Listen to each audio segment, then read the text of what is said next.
Pada kesempatan ini, materi kita adalah tentang user requirement. Jadi, user requirement kalau dalam bahasa Indonesia disebut sebagai kebutuhan user menjelaskan mengenai kemampuan software yang hendak dibangun dari sudut pandangnya user, misalnya dalam bentuk functional requirement. Nah, contoh user requirement adalah sebagai berikut. Program aplikasi ini harus menyediakan user suatu kemampuan untuk memasukkan data order dari pelanggan.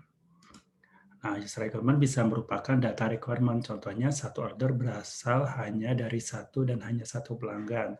Satu pelanggan boleh memiliki lebih dari satu order.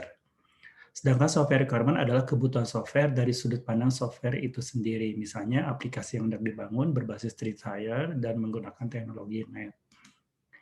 Memungkinkan user untuk mencapai tujuannya ketika menggunakan artefak Anda, misalnya website, software, sistem, atau apapun yang kita buat adalah kunci dari user experience yang baik. Dan mencoba bagaimana mempermudah user dalam pencapaian tujuannya akan sia-sia jika Anda tidak menyesuaikan dengan apa yang Anda tahu tentang user. Semakin Anda memahami user, pekerjaan dan konteks dari pekerjaan, semakin Anda bisa untuk membantu user dalam pencapaian tujuannya. Dan juga sistem yang Anda buat akan semakin bermanfaat. Jadi, bagaimana nantinya bisa menjawab bagaimana saya akan tahu kebutuhan dari user. Nah, requirement adalah sebuah pernyataan tentang apa yang harus diberikan atau bagaimana penggunaan dari suatu produk. Supaya requirement dapat diimplementasi dan terukur secara efektif, maka requirement harus bersifat spesifik, tidak ambigu, dan jelas.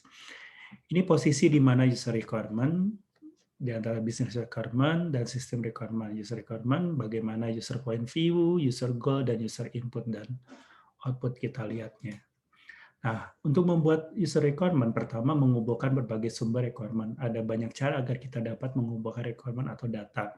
Caranya dengan melakukan wawancara, survei, menganalisa, atau mencari berbagai dokumen dan berita. Kemudian penulisan requirement. Langkah ini tergantung pada langkah awal, yaitu pengumpulan requirement. Langkah berikutnya adalah melihat apakah requirement sesuai untuk sistem. Yang perlu kita perhatikan adalah requirement yang kita kumpulkan harus dapat menjelaskan sifat-sifat eksternal sistem yang kita kerjakan. Berikutnya, requirement yang telah kita dapatkan sebaiknya mudah untuk diganti atau diubah sesuai dengan situasi dan kondisi sistem. Requirement atau data yang telah kita dapatkan nantinya akan berguna untuk user. Kemudian menggabungkan requirement sistem yang telah kita dapatkan maupun yang telah kita buat dengan sistem user dalam software. Nah, dengan adanya user requirement, para pengguna software tidak kesulitan untuk menjalankan dan menggunakan software yang kita buat.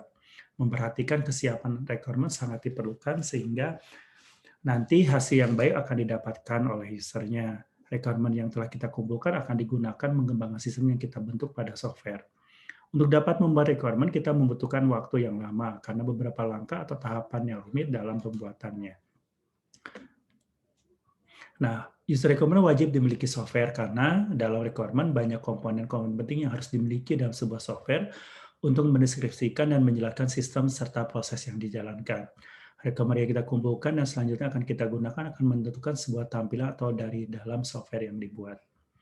Demikianlah materi kita. Terima kasih, pastinya tetap semangat semuanya.